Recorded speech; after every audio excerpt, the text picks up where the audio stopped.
in Hong Kong when I was going to school one day. And that led me to want to learn to look after myself. And my mother had a friend of the family who lived in Thailand. Ben, excuse me, Ben, could you describe your experience? I mean, because people are interested to know, what has made you who you are today. So just for that, you don't have to go into tremendous amount of detail, but basically, could you describe what happened? Sure.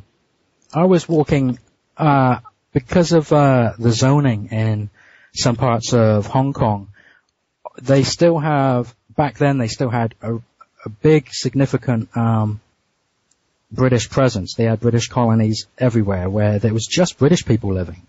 And what happened was I was walking to school, and I was going to school outside the British colony zone.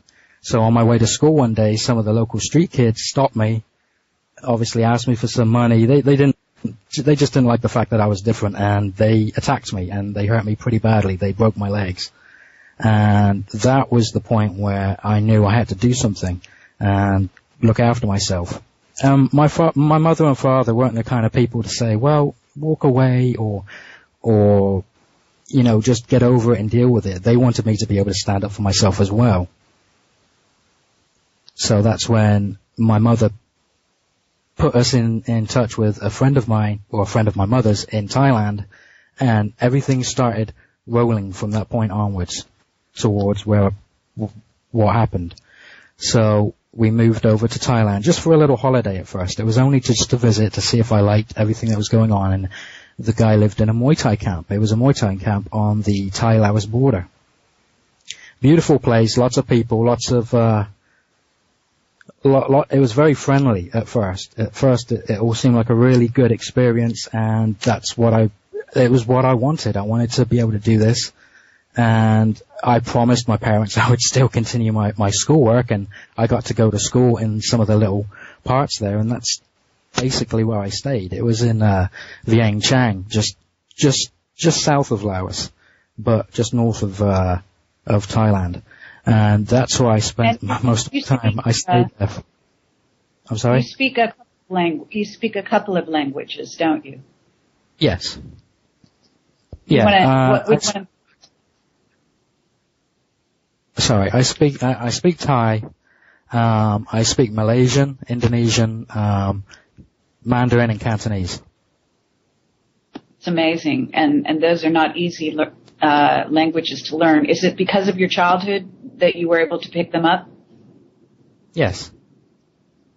Uh-huh. Yeah. Okay. And just through. Go ahead. Okay, so from that point on, that's what I did. I learned my instructor was originally from Japan, and he taught me a whole bunch of martial arts molded together, and that's basically where I got most of my training in Aikido, Muay Thai, and I hate to say Ninpo or Ninjutsu because it's such a delicate art form, and most martial artists know it's very, very rare. It's hardly ever taught, but those were the Tagara Hirara Ryu Ninjutsu was passed down to me, so I am versed in it. Okay. And so that was your background. Other than that, you weren't really aware of your suppressed memories in terms of why you might have been learning all that. No, not at all. When I think back on the times now, it feels like time went very, very, very, very swiftly growing up, compared to some of my other memories where before, when I wasn't in that location, time seemed to go, how a child waits for Christmas and it takes forever to get to Christmas. But when I was there, everything just sort of snowboarded and picked up speed. Okay. And so now, because we've set the scene a bit, and then you ended up in Florida, and you were married to another woman initially, and then you got divorced. That was like That's a really correct. Short marriage. Is that right? Yes. Yes, it was. And then you ended up with your present wife. And I want you to talk about, I forget what you call them, but something like Jack and Jill or Jock and John or whatever that you call those ETs. John and James, yeah. How should I lead into this? Yeah, but first, let's talk a little bit more about the Heather material and what you know about it. Can you describe what happened, how you got in touch with me, and how you ended up sending the document to me that you sent, and then what happened to the rest of the material, if you even know that? Okay, so Heather was staying with us, and she was very jittery. And one day, we had a knock on the door, and she freaked out, ran into the bathroom, locked herself in the bathroom. And at the moment, people have to understand we're only living in a motel, so we were saving money to move into a better place. Now, the knock on the door was just the maintenance man. He came to fix a leak that was under the sink, but she just freaked out completely. So that night we sat down and said, "What's up? What's going on? You've been acting way too weird. And if you're staying here and you're staying around our kids and something's happening, we need to know what's going on." So that's when she actually broke down and told us the work that she was doing. And she presented us with, she had all her bags and her briefcases and stuff, and it looked all military issue as far as I was concerned. I don't know. I only know my parents' side of things. I have not dealt with the military over here that much at all. I don't know terminology. I don't know anything like that. But it looked to be for real, in my opinion. So she showed us some of the stuff that she had, and then over the next couple of weeks, she started bringing up more things, saying, "Look, I want to talk to you about this, I want to talk to you about that." That's when she started talking us about the various projects that she said that she was involved with.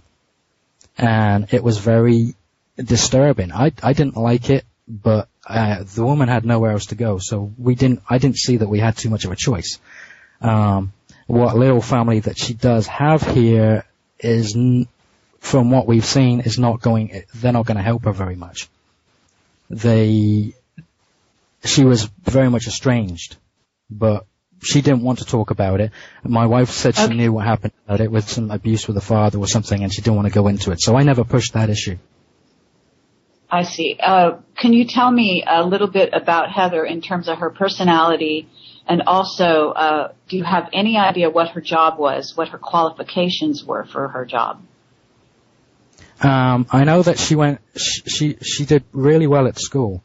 My wife said that she was always very, very good at school, and when she left, she went straight into the Navy. And from there, she went and got she got her qualifications, and she was very good in science, chemistry and biology. Those were her two main subjects. Apart from that, I can only go on what my wife and what she tells me. She says she was a biologist at heart. That's what her primary function was. So she was involved with science and biology. Okay. And when you created the document that has now been posted onto the internet, you did it for her or with her, how did that happen? She said that she wanted to put some of the information out. Well, this was at the time. She said that she felt that if she put the information out, then everybody would stop looking for her, or looking for the information that she said she stole. And she did have 36 of these CDs that she did leave here, and the stuff on them, what she had to do was dictate the stuff that was on there, because really, when I looked at the stuff, I couldn't tell you what it was about, because it was asking me to translate something I couldn't even comprehend. To be perfectly honest, it was way over my head. I had no idea what it was going into. The military terms, the shortcuts. So I said, well, I'll dictate some of it, you dictate it, and I'll write it to the best of my ability. And that's what she did. But she didn't want to actually come here and write it herself. She said she didn't trust the computer. Okay. So you, in other words, are you saying that she